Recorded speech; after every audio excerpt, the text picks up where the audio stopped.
Turbo and 2K show. What's up, 2K crew? Yes, it is that time of the week again. And yes, we are having a show this week. Thank you for everyone that's joining us, everyone on YouTube, everyone on Facebook.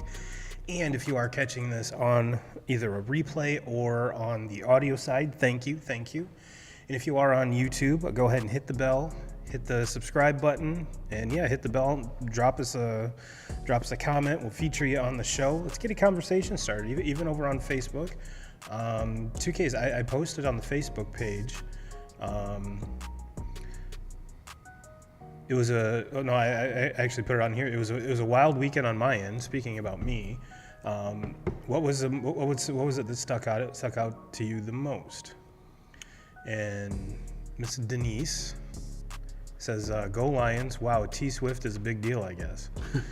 Yeah, I mean, especially when you're. I would venture out to say that Kelsey's kind of like the NFL version of Taylor Swift. Mm-hmm. So his pocketbook's just a tad lighter. Yeah. Just a tad lighter. Yeah. But give that time. Which is crazy to think too, because you have Patrick Mahomes on that team, and you would think like he's the best player in the NFL. Mm-hmm. You know, you can't argue that. But he's like almost out polarized by his teammate because his teammate is very vocal. Obviously, is doing his thing with his own podcast. Love his brother, podcast. Which is an amazing podcast. But you know, he's the more vocal one, to where Patrick doesn't really do a whole lot of talking. He just shows up and does the same thing every Sunday in the NFL, and you know, probably one of the most amazing players I've ever seen in the NFL. But. And then on top of that, you know, with Kelsey, you can sit here and talk about, you know, just who he is and as a person and how, polarizing he is. But he's also a phenomenal football player himself. Yeah, it's both him and Mahomes are going to be in the conversations of the greatest ever at their position. So I already, and I've said it on this podcast plenty of times, and I'll say it again. Travis Kelsey is the best tight end I've ever watched. Oh, hands down. But 2Ks, before we get too far into this, we have a little read here. Do you have any plans September 30th, 2Ks? September 30th? It's next Saturday. Because if you don't, the Oktoberfest is coming to Marcellus. Brought to you by the Marcellus DDA. So break out the lederhosen. Like I said, it's September 30th from 3 to 9. In Columbian Park, which I did not know that was the name of that park, adjacent to the former Tailgater building. And you might ask, what is Oktoberfest? Well, from 3 to 5, they're going to have a cornhole tournament, vendors, and family-friendly activities in Village Commons, adjacent to the Village Hall. 4 to 9, food trucks on Main Street. Who doesn't love a good food truck, 2Ks? 5 p.m., beer tent opens, which I think is the major factor in any Oktoberfest. 6 to 9, music by PT and the Cruisers. Check them out on YouTube. There's a link here, but it's PT and the Cruisers. Go ahead and look them up. And yes, there will be beer, which we already mentioned, which means you must be 21 or older. A valid ID must be present to security when entering into the event. Pre-sale tickets. $15. It not only gets you in the gate 2Ks, but it gets you 2 beer tickets, which is awesome. Can't find them. They are all over town, or you can go to... it doesn't have it on here. If you're around town, there's a little scan guy here. You can scan it, and it'll take you right to Eventbrite, and you can purchase tickets. Like I said, $15 each pre-sale. Day of, $20. Cash only includes 2 beer tickets. The on-site beer tickets, 3 for $10, 1 for $4. Cash only. Please no refunds will be given at this event. You want to know what makes me excited about this, 2Ks? Listen to these beers. Mm-hmm. Listen to these beers. Of course, you have to have an Oktoberfest. You have to. Bell's makes a pretty good one. Mm-hmm. Bell's makes a pretty good Oktoberfest. You're going to have St. Julian Cider, Miller Lite, all right, and question mark. So you know what that means? No PBR. No PBR, which means no headaches, no nastiness the next day. Bluegill Frolic. But now that that's out of the way, 2Ks, let's jump into this and let's just rip the Band-Aid off. It wasn't a very good night for me last night. Let me back up. It wasn't the outcome that I had wanted, predicted. Was it a good game? Yes. Mm-hmm. Overall, was it a very good game? Yes. Ohio State's a very good team. Was it a good litmus test for Notre Dame? Yes, because I have that game gave me the kind of hope that Notre Dame can compete with the top-notch teams. Mm-hmm. Will we beat all of them? Probably not.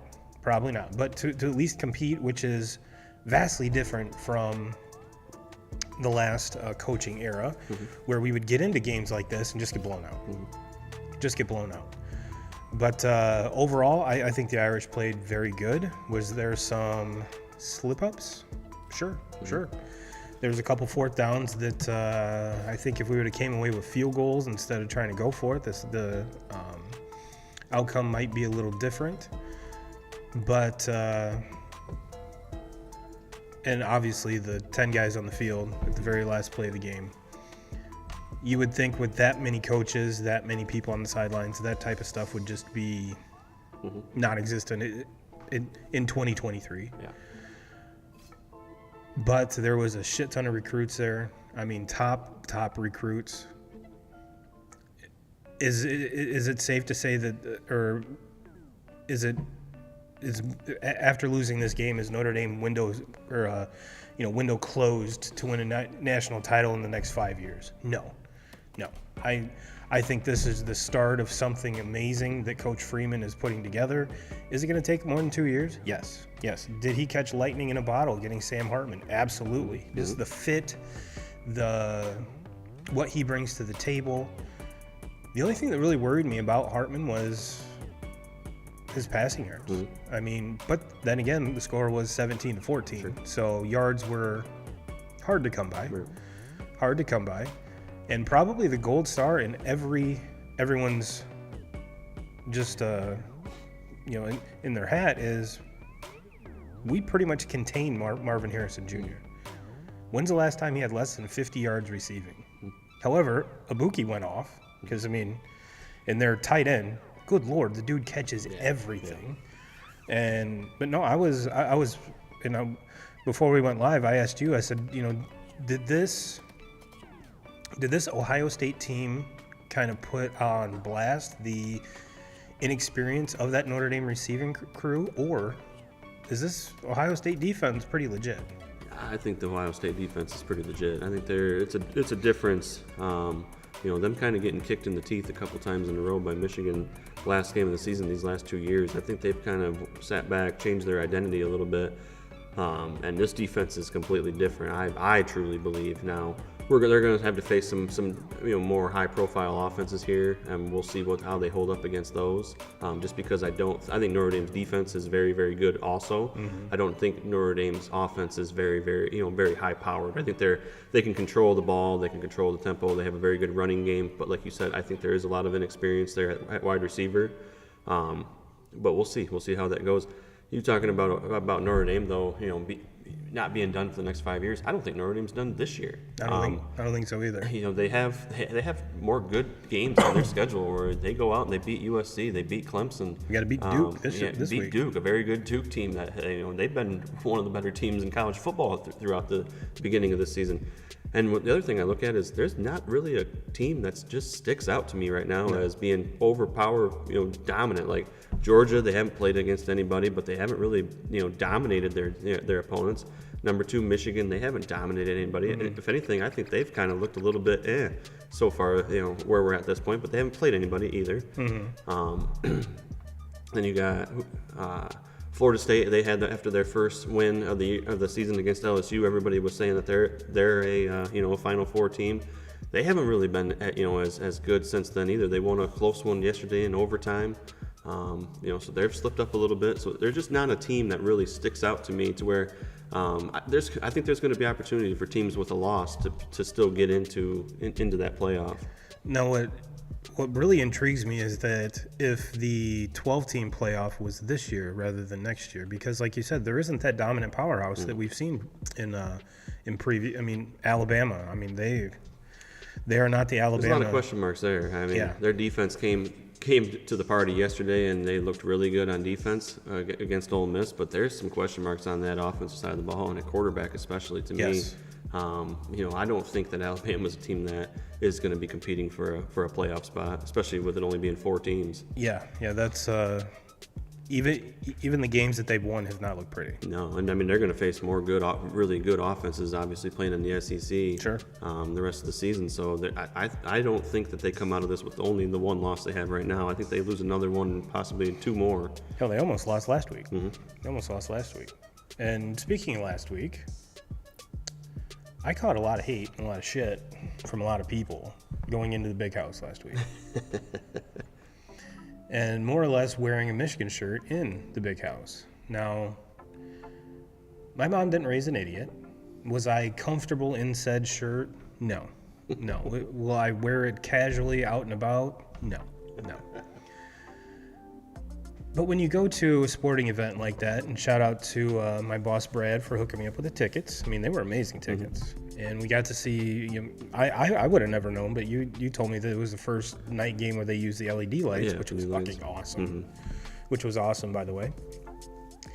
But, I even got in-game hate from you. You told me I was bad luck and get the hell out of the stadium. Well, yeah. I mean, McCarthy comes out. McCarthy looks flawless in his first 2 starts of the season. He looked terrible. And then just completely, it was almost like they started slow and he was trying to make up for it with every single pass, and he was pressing. And when that happens, it normally leads to 2 interceptions. And what do you throw, 3 of them? I think 3 total, yeah. Yeah, 2 of them in the first half. And, eventually they got back to what they do best and just run the football on that defense. To me, I mean, from what I've seen so far, and I know they haven't played against anybody, but that defense is top notch. And now to answer some questions that I've received as well, saying that, the first game after you wear a Michigan shirt, Notre Dame loses. Well, you know what? I was wearing said shirt on the way to Ann Arbor while the Notre Dame game last week was going on. And what happened? They won. So yesterday's loss had nothing to do with my attire, had nothing to do with where I was last week. It was just Notre Dame went up against a better team yesterday.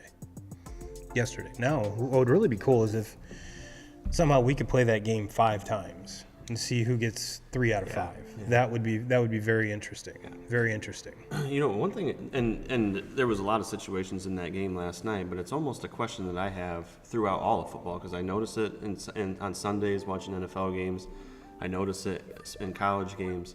It seems like, if you go back like 5-6 years ago, coaches they would always take points. They always would take the points, and then when you get into the last 5-6 minutes of a game, okay, maybe we're forcing our hand. We gotta go for it. And so many times, in games that I've watched, and last night with both teams, in situations on a 4th and 1, and points were hard to come by in that game. Obviously, with the final score being what it was, they were hard to come by. To me, in situations like that, if you have a defense and you just know you can't make a stop, and this game's in the 30s, 40s. And you got to go for it. Okay, I could probably jump on board with that, because you can't trust that your defense can stop them, and you can't trust that you're going to get the ball back. Yep. But in situations last night where points were coming so hard, so hard, to me, when you're in the 3rd quarter or you're in the beginning of the 4th quarter and you have an opportunity at a 30-yard field goal, 20-some yard field goal, you got to take those points. And then when you have the ball, at the end of a ball game, because there was a time. This goes to Ohio State. Ohio State, with like 5 minutes to go in the game, they're trailing and they're down there and they go for it, and Notre Dame stuffs them on it. Yes. They kick a field goal there, they make it a 1-point game, then a field goal wins the game. In the end. And they chose to go for it, not get it. Now, luckily, everything worked out. But I'm thinking, if they kick that field goal, it's a 1-point game. Now, when they're driving in the end, all this goal line shit that happens, and them last play of the game scoring a touchdown, you wouldn't need it. You don't need it. You have a field goal, you kick the field goal, and you win. So, but you see, it's like the new era of football now. Is everybody is going for you? It's the analytics. So you're looking at the analytics. Thank you, Brandon Staley. Yep.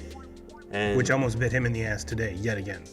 Yet again. How many times? Yeah, how many times has it bit him in the ass? So it's just like, it's kind of crazy to me. Look, these guys know more about football than I ever will dream of. But it's just sitting back as the fan and just watching football, it's like, man, what happened to the take the points when you can get them?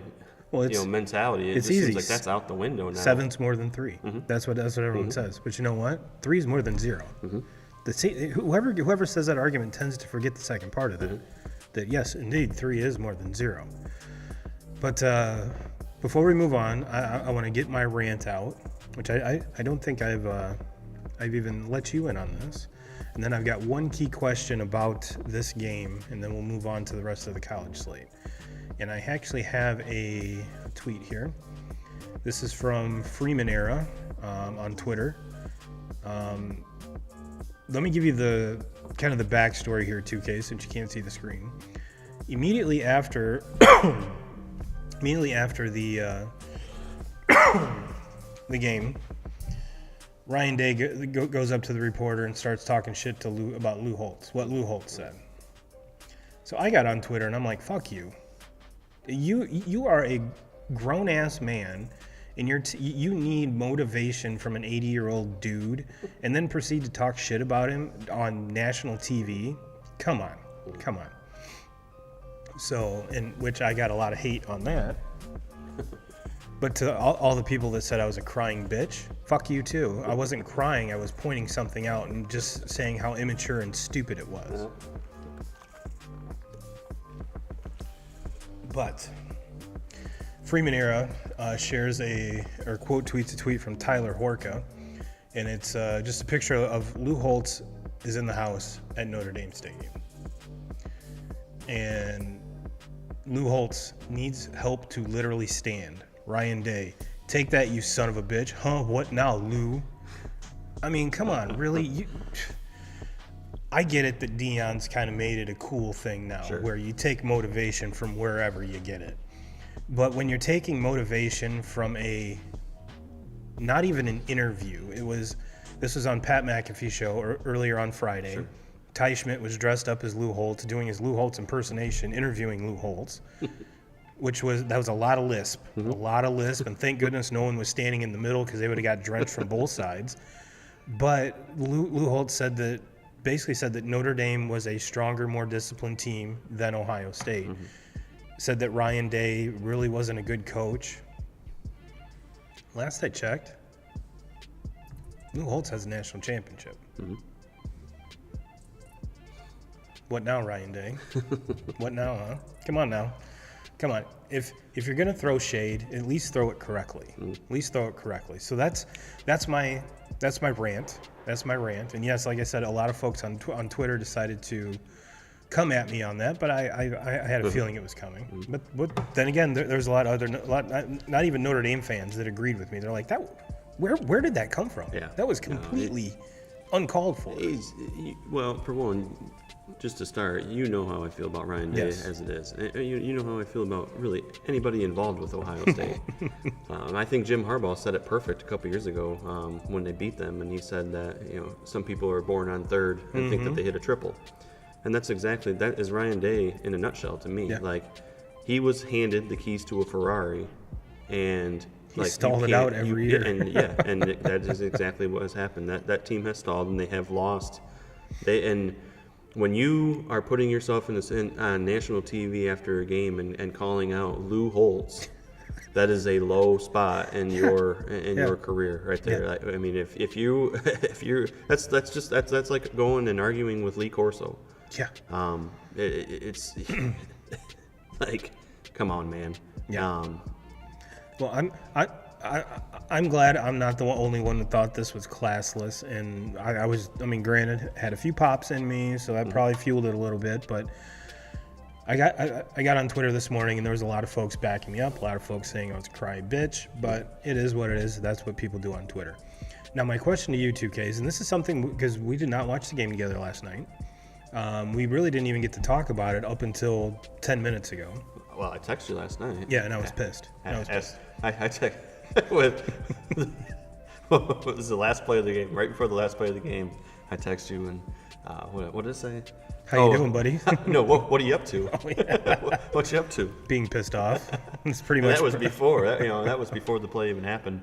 But yeah, no, I was sitting at our house watching that game. Your brother was over, Yeah. and so I was hanging out with him and talking to him about it. And I was like, man, these games are so much easier to watch when you don't give a fuck about Right. either one of these teams. But yeah, I mean, I feel your pain. I've been on that side. I've been in that situation. I know how that shit goes. Now, with that being said, leading up to the game yesterday, avid Michigan fan like you are, were you? Because there's one of two outcomes you can root for, or three. The first one, you don't give a shit about any of it, which I know you're an avid sports fan, so that's not the case at all. Were you rooting for a Notre Dame win because you hate Ohio State, or were you rooting for Ohio State so that when they play Michigan, both are undefeated and Michigan pretty much holds the keys to their own destiny? I would have rather seen Notre Dame win that game because I absolutely hate Ohio State, and there will never be a day that I will ever root for Ohio State to win a football game or win anything, win a fucking cross-country run. I will never root for them on anything. So, no, I would have – and you know what? This is the thing, and I've always said it. Obviously I'm not a Notre Dame fan. I have a lot of friends that are, so sometimes it's fun to sit back and just root for them to lose. Just because, and then you have that one up, when you're talking with your friends. Yeah. And but I've always respected Notre Dame, and I really like Freeman. There's just not much that not to like about the guy. And now Notre Dame was very easy to not like when they had Brian Kelly. Yes.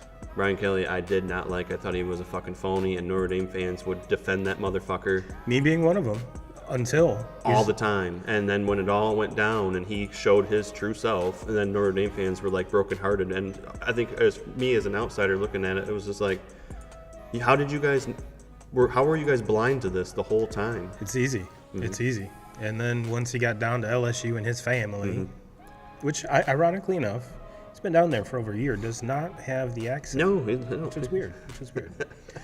Which is weird. But yeah, no, coaches that put themselves before that they're more important than the players on the field. I have a hard time with that. Yeah, and it did take a big step. It did take, especially being someone who was in the heat of the moment, had to take a step back. And now it's like that was the best thing that ever happened. I mean, for one, Kelly's gone. We got to really see for all that had blinders on. We got to see his true person. And I think we got probably the best coach, hands down, for the position. Oh, sure.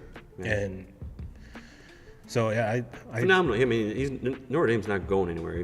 One, it's Notre Dame. You can walk into somebody's living room with Notre Dame apparel on, and you're going to land a lot of your recruits just because it's Notre Dame. Yeah.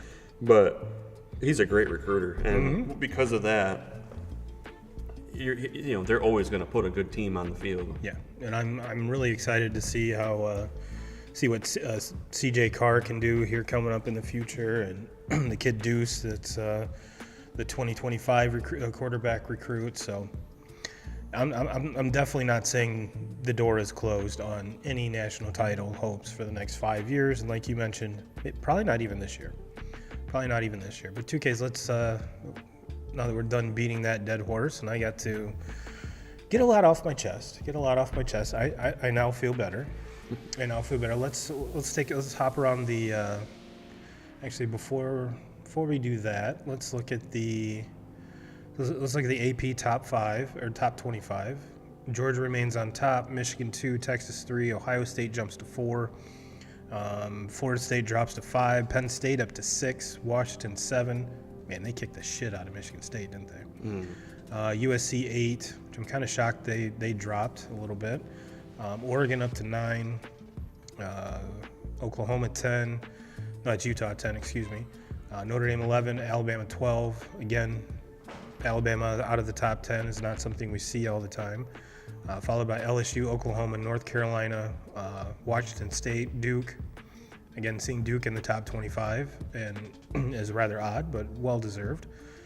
Miami, Oregon State, Ole Miss, Tennessee, Florida, Missouri, Kansas, and I have no idea who that Bulldog is. Fresno State, maybe?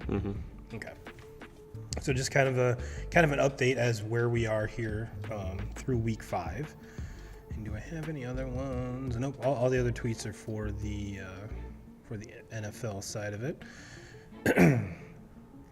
So you mentioned Michigan. Rutgers comes into the big house. Has a very quick score. Mm-hmm. I mean, I know more than found the game on the Big Ten network, and Rutgers is scoring already. I'm like, holy shit, this is, wow, okay. Yeah. That's the only points they score. Yeah. Michigan wins 31-7. Now, one of the questions that they brought up on the broadcast was, is it detrimental for Michigan's growth as a team to be playing this many kind of cupcake games right in a row to start the season? Or is it beneficial to kind of work the bugs out for 4 games? What are your thoughts on that as a Michigan fan? I mean, it's not something that I'm proud of by any means, but they've done it. It happens every single year. I mean, it's very, very rare that Michigan ever plays a really good opponent, especially since the Notre Dame rivalry is over. That was kind of like, if you go back when that was still going this on, weekend or it was next normally weekend. always like week 3, week 4 when that was happening.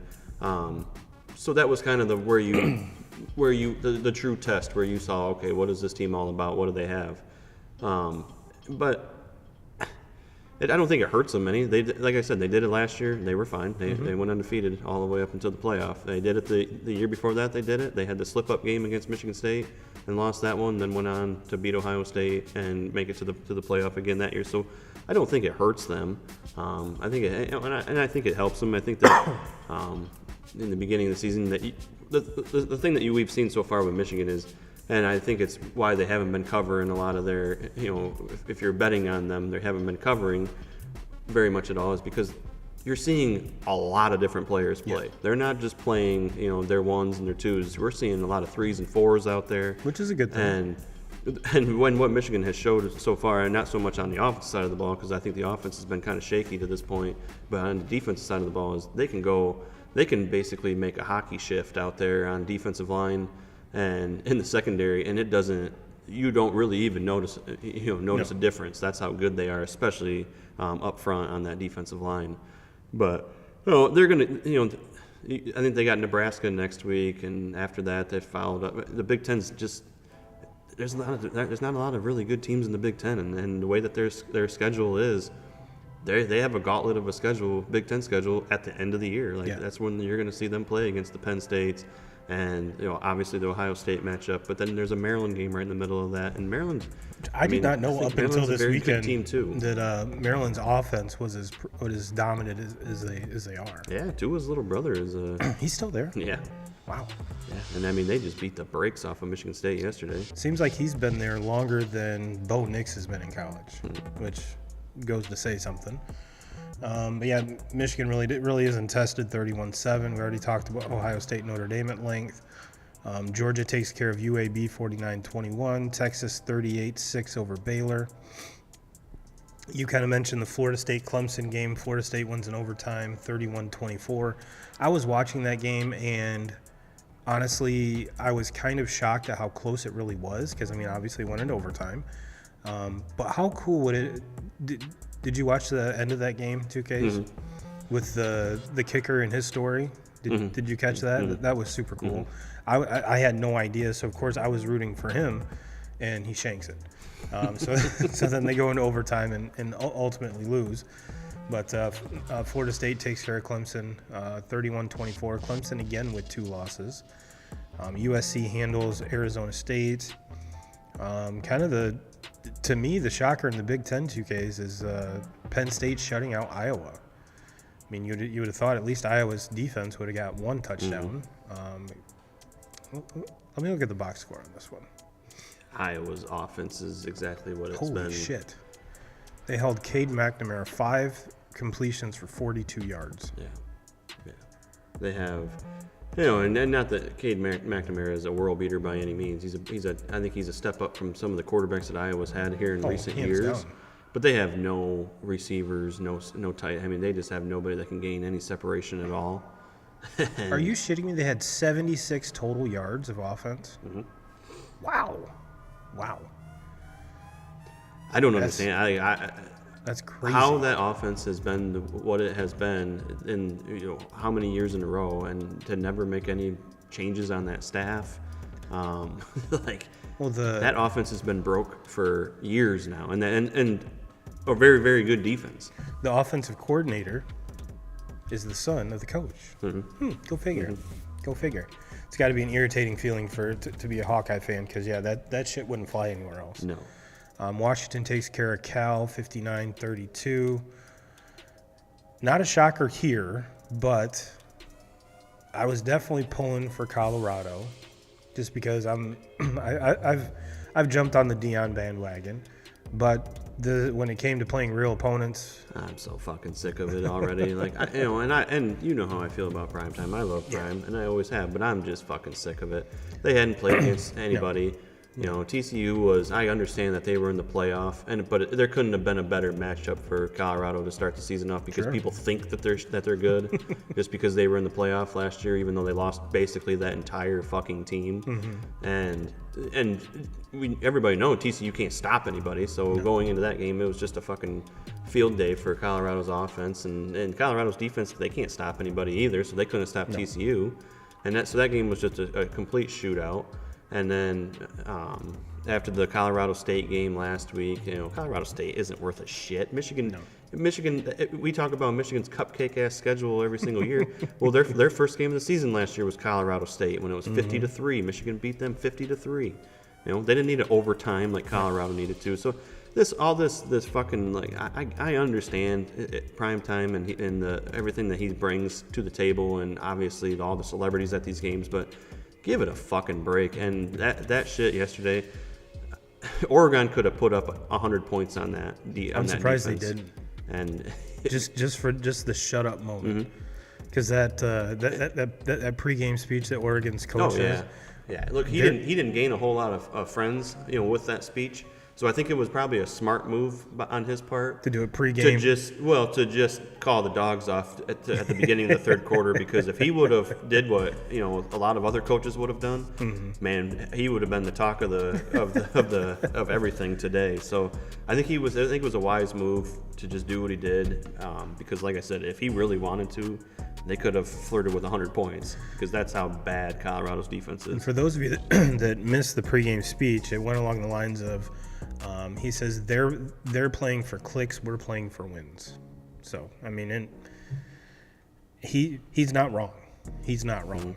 But all in all, to be 3-1, if you're a Colorado team, yes, you don't have an easy one next week because you got USC, which offensively has more firepower than Oregon, hands down. So this could be 42-0 or 42-6 by halftime. Yeah. Which this ultimately was. My question though for this whole Colorado thing is, where's it going after this year? I don't know. All these teams are gone. All these teams that keep, you know, what's left of the pack alive are gone now. So what happens with Colorado? I mean, yeah, they're probably going to switch to a different conference also. But where do they end up at, and how do they stay? I think they already are switching. Aren't they going to like the Big 12 or something? Why does that one make sense to me? I thought I had heard that before. Colorado conference change.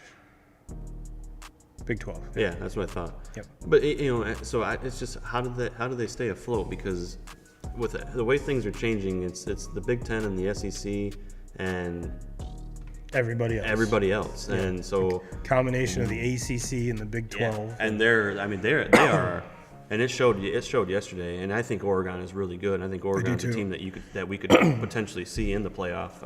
I don't think they're any slouch at all. I'm more impressed with them than I have been in USC so far this year.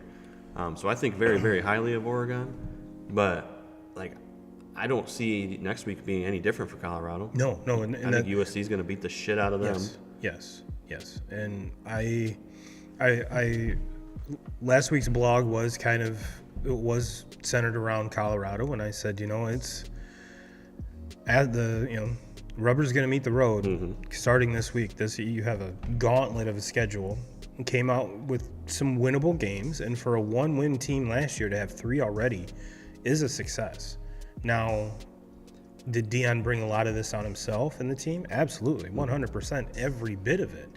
But I think in this day and age, could be a very, very good recruiting tool for some folks.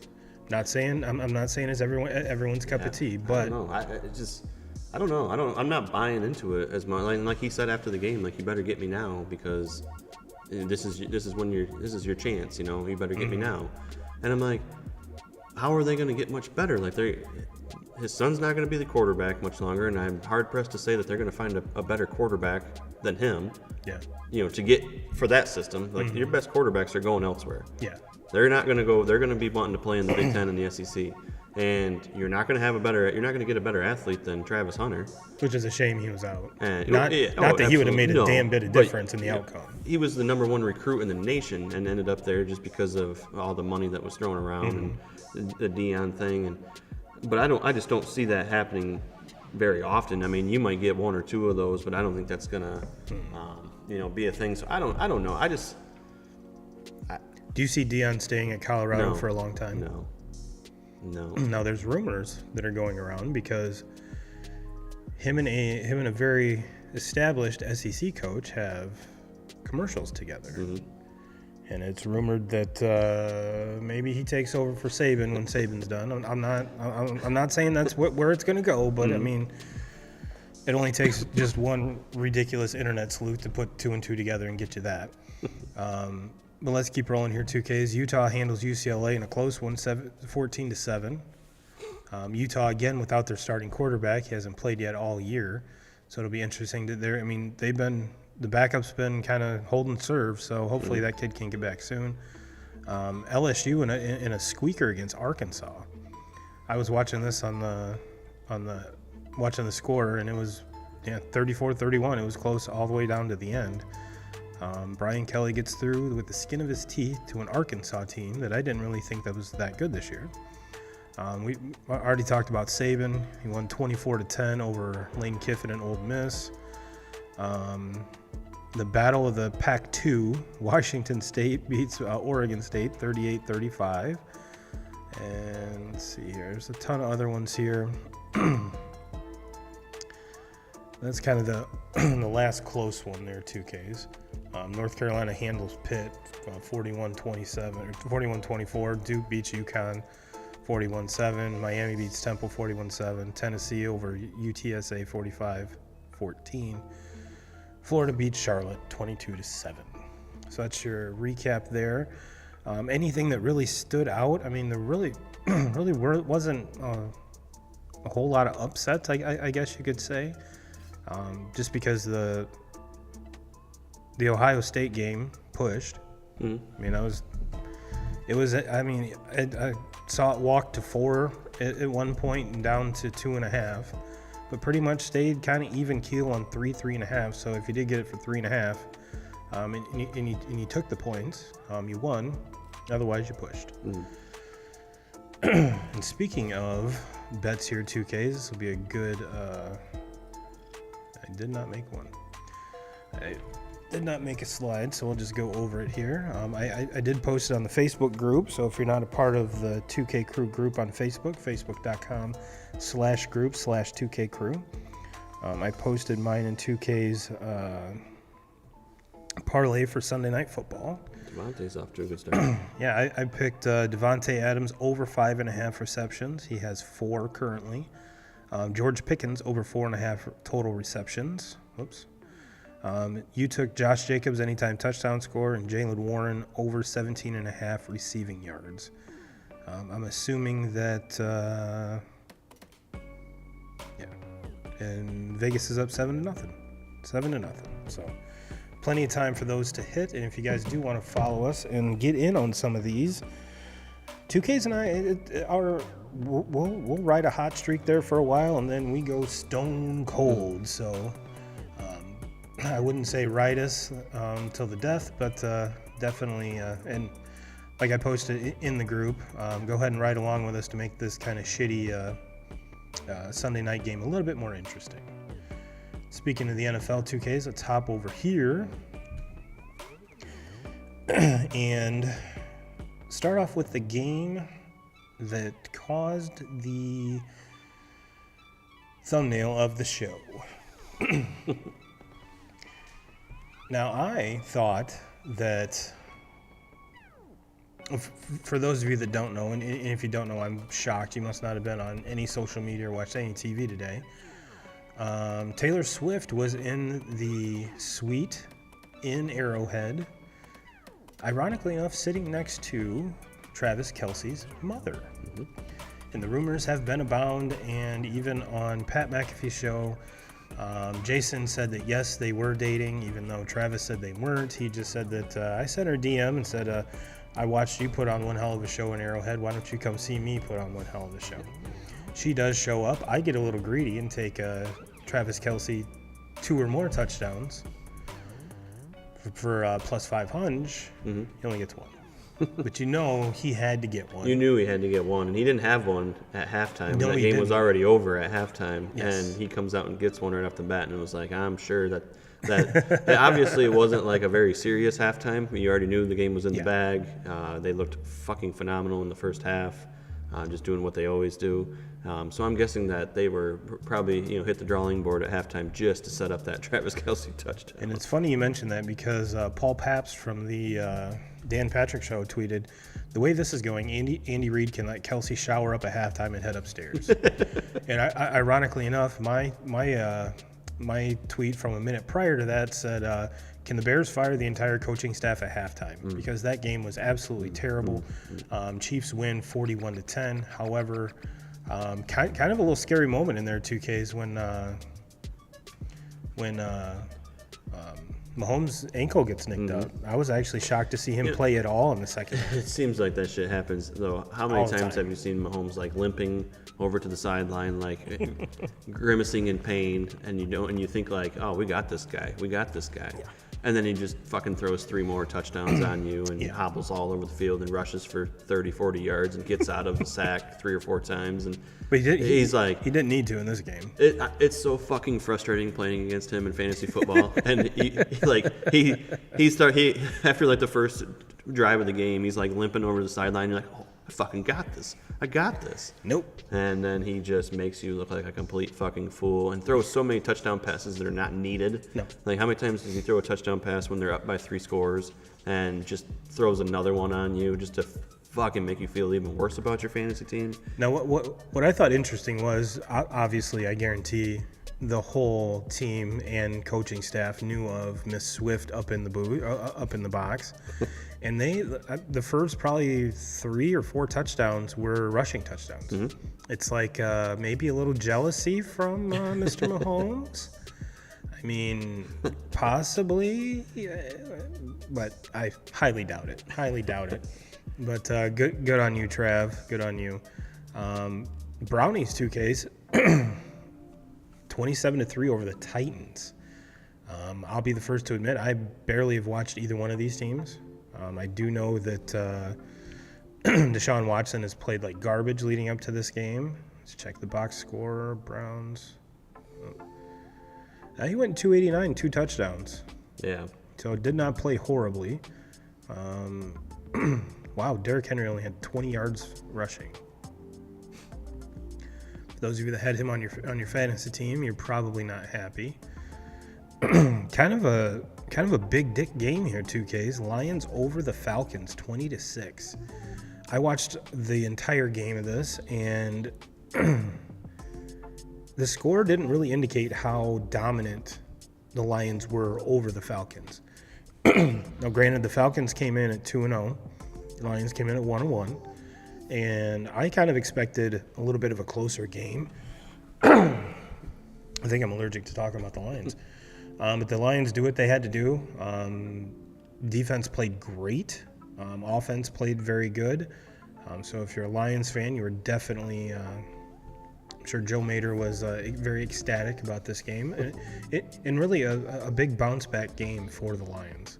Oh, a huge game to me for the Lions, especially after the game last week that they kind of just pissed away with the Seahawks, and then all the injuries that come from that game. It was like, this is a beat up team heading into this game. There was some questions on how healthy is St. Brown. Fucking goes for over 100 yards today. He's healthy. Yeah. This coming out party of Sam Laporta, his tight end from Iowa. Man, he has been phenomenal. I mean, that is a big time bright side for Detroit Lions fans. And then defensively, I mean, look, I know the Falcons are not a high-profile offense. They want to run the football, and then Detroit has been in the last couple of years. They've been pretty good. Bijan Robinson. They shut down the run. I mean, and they've been good at that. It's the secondary being able to hold up to the pass. This is not a very high-profile offense as far as being able to throw the ball all over the place. Desmond Ritter's not very good. Not a whole lot of good receiving talent on that team. But they did their job today. I mean, the Falcons, they were able to turn the Falcons over late in the game, and something that Detroit has not been able to do at all. It's a different feel around Detroit. It really is. The close ball games, just in the last however many years, Detroit just seems like they always were able to find ways to lose those games. And you have a close ball game with the Chiefs in Week 1 this year. They're able to win that. Unfortunately, they gave that one away last week, but then today another close ball game, and they find ways to win it. They put the drives together and put points on the board, and then the defense is able to turn the Falcons over today. So it's a different feel. They're the brand new Lions. Another statement game, 2Ks. It was at Lambeau Field. Packers are down 17-0 going into the fourth quarter, and Jordan Love leads them back to victory 18-17. This is, to me, is the most impressive win of the day. I agree. There's not a team in the NFL. We just talked about how the Lions are beat up. There's not a team in the NFL that's more beat up than this Packers team. It seems to be the mantra that, and it doesn't matter if Aaron Rodgers is there or not. It just seems like the injury bug consistently bites his Packers team. This has been nothing but an uphill battle for Jordan Love to start his career as the starting quarterback. I mean, from the very beginning of the season, you don't have Christian Watson, who's your best wide receiver. I mean, he had his coming out party last year, and proved it and proved to be Aaron Rodgers' favorite target. So. Very good wide receiver, and through 3 weeks, he hasn't even touched the field yet. Nope. And Aaron Jones had a very good game against the Bears Week 1, but he hasn't been out there. He's been with a hamstring injury also. Bakhtiari, your left tackle, one of the best left tackles in the game, been out the last 2 weeks. I mean, that's your quarterback's best friend right there. And to not have him. And then today, I mean, I know the Saints are not a high-profile offense, but you're still without Jair Alexander, your best cornerback today, and you find ways to win that game. I mean, you go into the fourth quarter today down 17-0 against a fucking stout Saints defense, and you're able to put up 18 unanswered points and win that game. Is the most impressive win of the day. Now, mind you, and I'm not arguing that fact one bit, but I was it the third quarter that Derek Carr went out with a shoulder? Yeah. Okay, so famous Jameis comes in, and a little bit of a different story, but I mean, it is what it is. I mean, famous Jameis comes in, but you can't make that excuse. This is the NFL, and the Packers. They, like I said, they got more injuries than anybody, and they're not making excuses. And this is the thing. These guys are going to get healthy. I expect Aaron Jones to be back within the next week or two. I expect Christian Watson to be back. I don't think it's anything super serious with Jair. Bakhtiari and the knee, that's been an issue the last couple of years, so who knows there. But look, going into the season, I think a lot of people thought, well, this is the Lions' chance. This is the Detroit Lions' chance. Aaron Rodgers is not in the division anymore. The Bears are the fucking worst team in the NFL. Hands down. The Vikings are not, they're kind of going the opposite direction. The Vikings have started the season off 0-3. This is not going to be an easy run for the Lions. I think this Packers team is going to compete with them all the way down the stretch. I did forget a Lions graphic here, 2K, so let's this is going to back up your point about the defense. This is from Jim Costa. Lions defense today had 7 sacks, 7 pass breakups, 8 quarterback hits, 11 tackles for losses, 0 touchdowns allowed. Falcons held to 44 rushing yards, no run longer than 11 yards. So yeah, that's I don't care who you're playing; those are big time numbers. Led by number 97 himself, who is just dominating every offensive line that he's been playing against. And you know what? One of the best parts about this whole thing is we're talking about the Lions and the Packers, and we get to watch them on Thursday night because they play against each other. Yes. In Lambeau Field, that should be a good one. I'm very, very curious to see if we see Aaron Jones back, and if we see Christian Watson back on the field. I mean, it's a short week, sure. But that's going to be the true test. I mean, to see these two teams face off against each other. I've been very impressed with both teams. Me too. For Green Bay to be 2-1 at the beginning of the Jordan Love era, and for Love to not have 2 of the best players, they won that game today, and you can make a case that their 4 best players on that team were not on the field. Yep. We know whose best players were on the field, 2Ks? The fucking Dolphins. Oh, jeez. Hang a 70 piece on the Broncos, 70-20. I fucking love this shit. I love this shit. And you know what? I think this is a little bit personal. Sean Payton comes out and at the beginning of the season and with his comments about, the former coach there in Denver and how bad, embarrassingly bad that was. And look, whatever. But I think there's a bro code in the NFL that you just don't talk about other coaches and you don't, especially when they're not around to defend themselves. And I thought that was a very, very just like fucking low moment for somebody that has so much history and has been such a good coach in the NFL for as long as he is. What is he doing making a comment about a guy that was, his first head coaching tenure, and obviously it went bad, and he knows that. But what are you doing taking that shit public and saying that? And I think that kind of put I think there's coaches in the NFL that did not like that, and I think they thought that was complete fucking bullshit. And our boy, fucking Mike McDaniel, fucking G, comes out and just beats the fucking shit at 70 points, 70 fucking points. I mean, and it wasn't like they were just throwing. I mean, they threw the ball enough because he still Tua still throws for over 300, but they have two running backs that the one, A-Chain, who's not even the starting back there, rushes for over 200, has 4 touchdowns. Yeah. Mostert has 3 touchdowns. I mean, they just completely demolished this Denver team. And look, I saw a lot of bad things last season out of that Denver Broncos team. A lot of very embarrassing moments out of that Denver Broncos team. I never saw anything as embarrassing as that shit show I saw today. So fuck you, Sean Payton. It's not very often you see a professional team beat another professional team by 50 points and drop a 70 burger on them. So, yeah, That's just fucking huge McDaniel pathetic. fan. Huge McDaniel fan. Yeah, how do you feel getting 70 points hung up on your ass, and you look across the field and the coach has got a pair of fucking capris on? Allegedly hitting a vape every now and again. Chargers go to Minnesota, and it seems like 2K's no one wanted to win this game. They were both winless going into this, and we already talked about the going for it and fourth down snafu and scenario that ultimately almost lost the Chargers the game, but they come away with a 28-24 victory. Just a nasty game in New York. Patriots over the Jets, 15-10. Didn't watch any of that, but judging from my Twitter, yeah, that's not a good situation over there in New York. And quite frankly, I don't think having Aaron Rodgers in there would do much better. Yes, he is better. He is a better quarterback than Zach Wilson. But I just don't think you're going to see. Well, for one, this Jets defense is fucking for real. They are for real.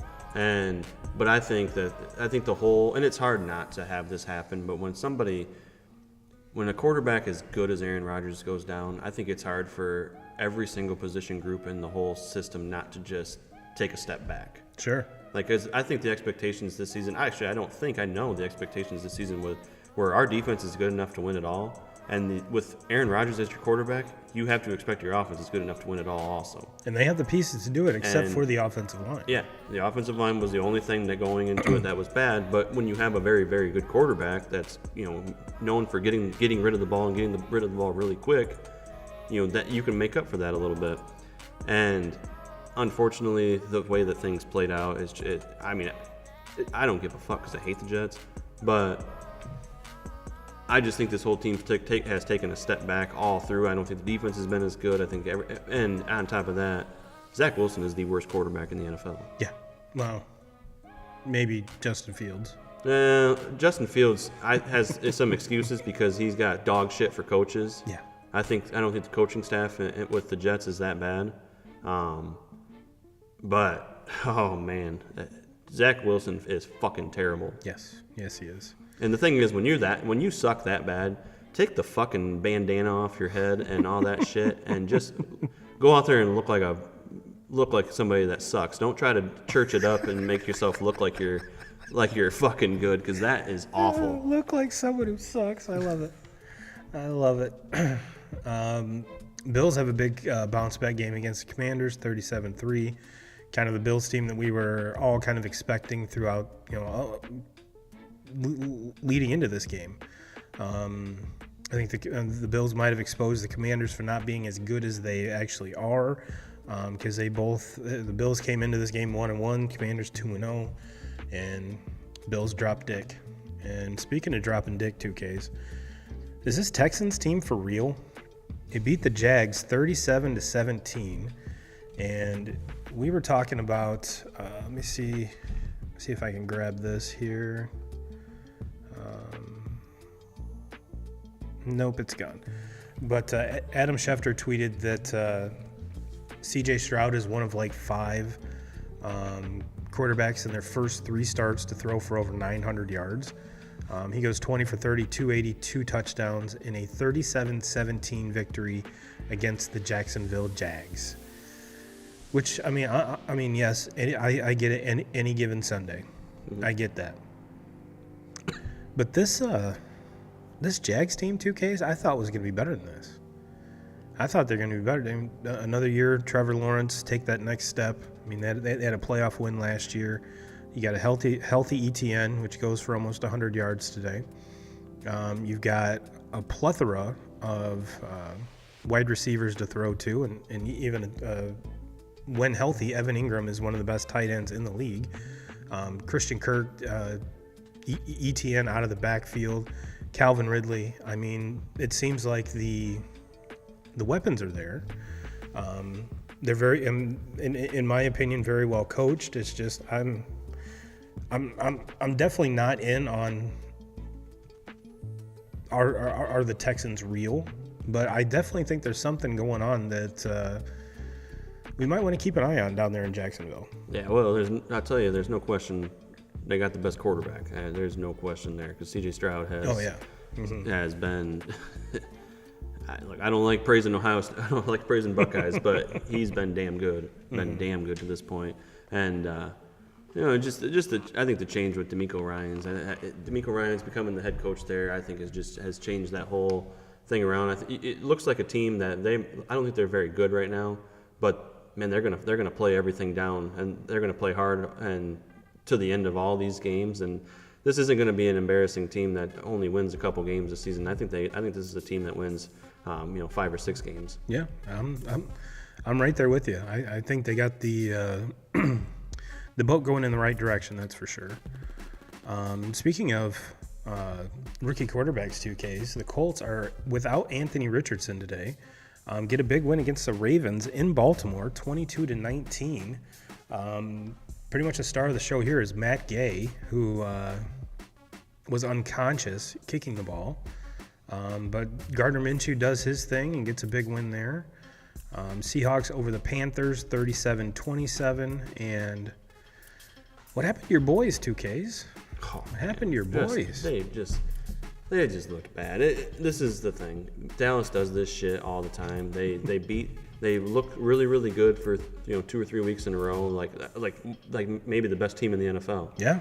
And then they play against an opponent that fucking sucks, and they play to their level, worse than their level. And today it was complete dog shit. And I don't like to make excuses, but you have the news that comes out, the unfortunate news, especially if you're a Dallas fan, with Diggs getting hurt this week in practice, and tears the ACL, obviously out for the season.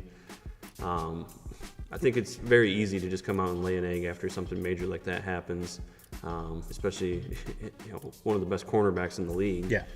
To go down in a practice in the middle of the week, but this is the NFL, and injuries happen, and you can't come up with excuses like that. I don't expect this team to be this bad. Very much. I still think that they are a playoff team. I still think that they're a potential Super Bowl contender when it's all said and done. That defense is going to get back to it. So many mistakes today, too many penalties. Play calling was a little bit questionable at the end, but you have these in the NFL. I mean, it seems like every week you see the 2 or 3 games, and when you're looking at box scores at the end of the day that just don't make much fucking sense to you, and this is one of them to me that it just doesn't make sense to me. But hey, kudos to the Cardinals. Yeah, they fucking went out and played a damn good game. Especially James Conner. Came to play. What's up, Miss Brenda? How are you? Brenda said hi. Let's talk about Thursday's game, 2Ks. 49ers in a bloodbath over the Giants. I think that's pretty much all we need to say there. The 49ers look like they're just picking up right where they left off last year. Yeah. Brock Purdy's still a dude. That whole team is just a wagon. It's going to be exciting to watch them. The Dolphins have been the best team in the AFC to me that I've watched at this point, and the 49ers have been the best team in the NFC that I've watched at this point. Hands down. And the other thing too, just to make a point on real quick, leading up to this fantasy draft this year, I just was questioning like who am I gonna take? Who am I gonna take with the first pick? If I had the first pick, who do I take? And I kept on trying to come up with somebody different than Christian McCaffrey. I was like, because it's the injury thing, right, with McCaffrey. When he's fucking healthy, there is nobody in this league. Fantasy-wise, and I'm not even just saying fantasy-wise. I'm saying across the board, other than Patrick Mahomes, and just because he's a quarterback. Yeah. There's nobody, and he has the ball in his hand in every single play. But there's nobody in this fucking league that is as good of a football player as Christian McCaffrey. If he's healthy and on the field, he can do everything. He does everything. Now remember, 2K's coming into the league, he was too small. Yeah. Now he's not too small anymore. The way he's fucking stiff-arming guys. Yeah. And He's a beast. He's a beast, and that Niners team's going to be, hopefully they stay healthy, because that's a special team. And they're a very special team, and then you have to give a lot of credit to Purdy also. I know he took a lot of it last year. Everybody was so impressed with him, but to me, just with these first few games of the season, that's a complicated offense. There's not a lot of quarterbacks that can run through that Kyle Shanahan offense, just with guys moving all over the place and people in motion all the time. There's a lot of reads that need to be made, and it just seems like he always sees everything and is always working through progression and never late getting the ball out. And there's a lot of times where he's running through all the play action fakes, and he's got his back turned to everything, so you're not getting as much time to look at the field as what a lot of these quarterbacks are. And every time he makes that turnaround, and he knows exactly where guys are at, and he's not throwing to open receivers, he's throwing to open spots and making having his receivers make plays and trusting his receivers. He's got some damn good ones. It's oh yeah, absolutely, but it's impressive to watch. It's fun football to watch, and the kid is a legit NFL quarterback. How he fell to Mr. Irrelevant, I don't think any of us will ever be able to answer that. But let's get some picks on Monday night or tomorrow night's game, 2Ks. Eagles-Bucks. Eagles are 5-point favorite. It's the first game, the 7-15 game. Yeah, I think the Eagles are still one of the powerhouse teams in the NFC. The Bucks, they've been a great story. They've played pretty good football at this point. Both of their wins are against teams that are not very good. Vikings obviously don't have a win. The Bears don't have a win. The Bears aren't going to get a win. Yeah, you're probably right. But Baker Mayfield's been promising. I mean, he's been all right, and he's definitely outplayed Deshaun Watson to this point. Yeah, I 100% agree. But I think at the end of the day, Philadelphia is just too good. I think Philadelphia wins this game. I haven't even looked to see what the spread is on that one. 5. Is it 5? Yep. I would take Philly on that. Me too. And the 8-15 game, Rams at Bengals. Cincinnati is a 2-point favorite in this one. You said Cincinnati's a 2-point favorite? Wow. Cincinnati's a 2-point favorite. Oh, and what have we seen from Cincinnati to where they can be a favorite right now? And that line blows my mind, considering. Is it in Cincinnati? Yes. But we don't even know if Joe Burrow is playing. Yeah. And Matthew Stafford's been really good. I mean, I know the touchdown passes haven't been there, but as far as the passing yards have been there. And this Puko Nakua or whatever his name is. I mean, came out of nowhere. We don't even need Cooper Kupp anymore. We got a new version of him, a younger one. And so just imagine when Cooper Kupp comes back. When they come back, yeah, that's what I'm saying.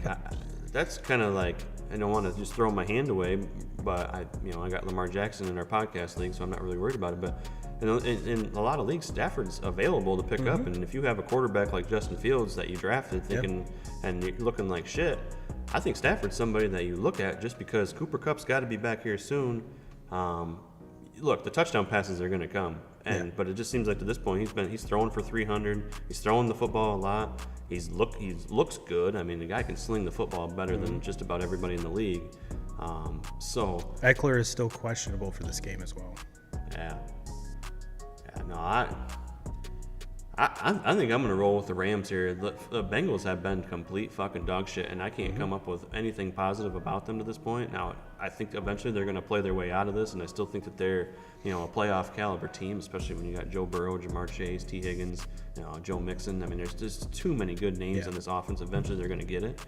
But from what I've seen so far from both of these teams, and the Rams being the underdog, I think the Rams come to Cincinnati, and I'd take this. I'd take Cincinnati on the money line. I'm right there with you. All right. 2Ks, let's do some house cleaning here with some of the comments here. Your brother asks, when do I get to be on the show, brother? We'll work something out. You can fill in for me next week. We'll work something out.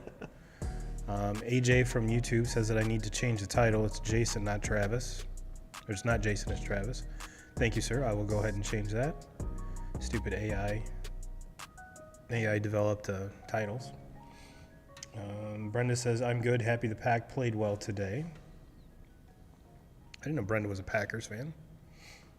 I think she's a fan of whoever's winning. You never lose then. You never lose. Well, 2Ks, let's get to our top 5 here. This week's top 5 is top 5. And I sent this to you, and I wanted to be kind of specific because we've done top 5 like game time meals or game time snacks. This is tailgating food. Top 5 tailgating food. So pretty much which is still kind of broad because, I mean, if you've been tailgating here in the last few years, I mean, hell, I've seen sushi, I've seen everything else. Yeah. Pretty much anything you can think of is turned into tailgate food. But 2Ks, number 5 on your list of tailgating favorite foods, number 5 is?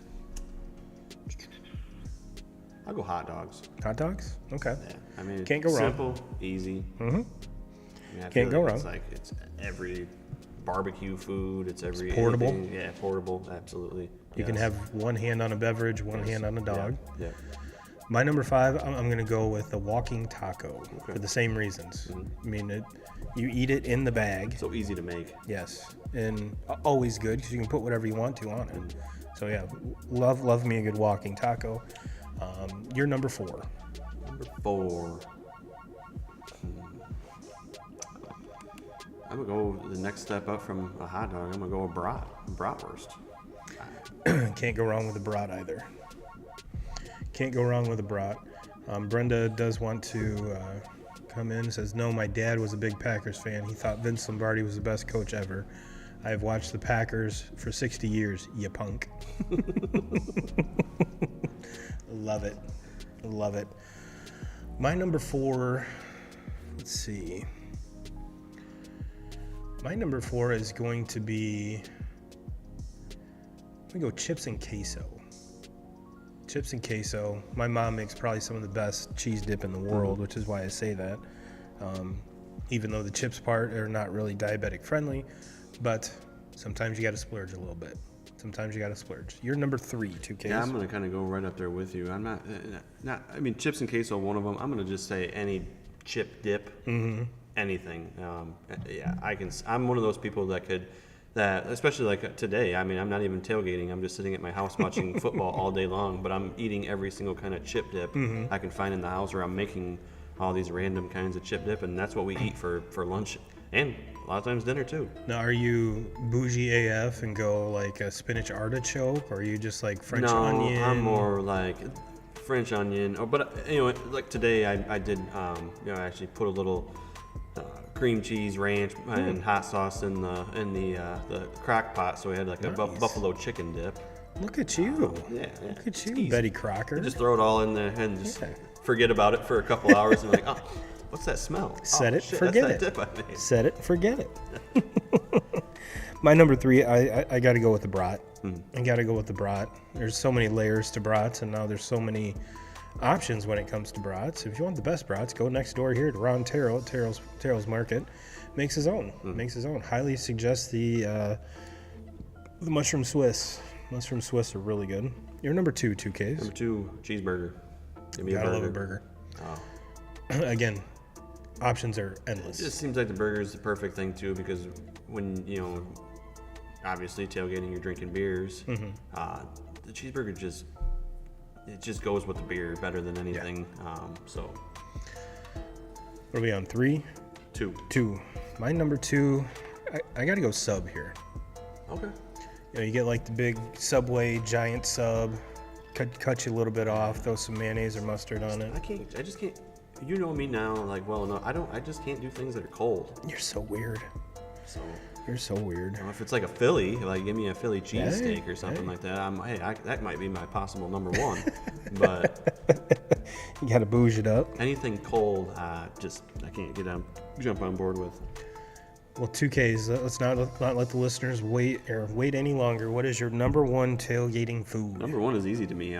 Most of the time when I go to a tailgate, I don't even worry about any kind of fucking food. So number 1 is Miller Lite for me. You'll never see me at a tailgate without a case of Miller Lite in my hand. So, Miller Lite for 1. I like to eat my food, my